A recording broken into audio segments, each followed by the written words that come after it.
Pero di ka magbahay.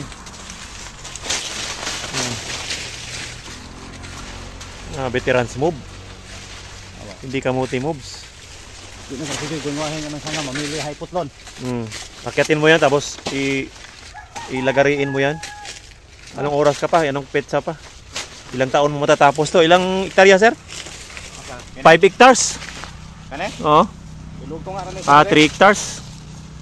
Siguro paglagari, sir, mga ilang buwan? 2 buwan, oh. Siguro na agad ya. Oh, 2 buwan paglagari. Pero pag ito, sir, ilang araw lang? Sa 3 hectares, 5 days lang. Oh, 5 days to 7 days lang.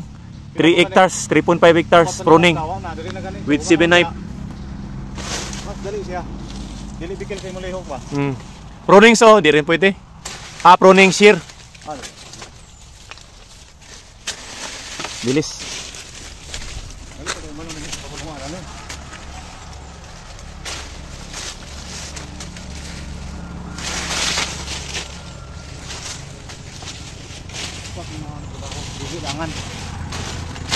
Pero ano ka na lang, axis pruning na lang to, di ba?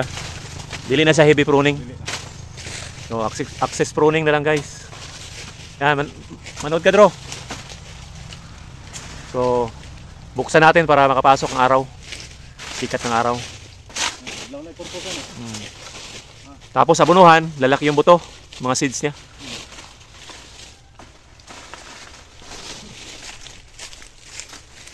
Yung mga veterans move. Sige, kumpanya dati, sir, sa Ayala, no? Oo, Ayala. Ayala. Sa subasta. Kita mo na, kita naman yung epekto, ang resulta, oh. Daming bunga.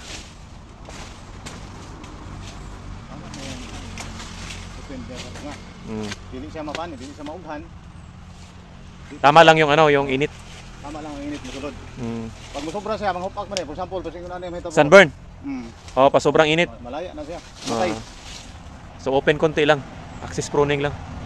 Pero gamit kanya yung 7 knife. So ito sa pag-unsa kapaga ng imong pruning mo noon ba? Dali na kay trabaho ni mo ani. Ikaw sako ni mo na, di na pagkaron dia. Tama nga. Kita naman siya nag-alaga Kita naman Grabe bunga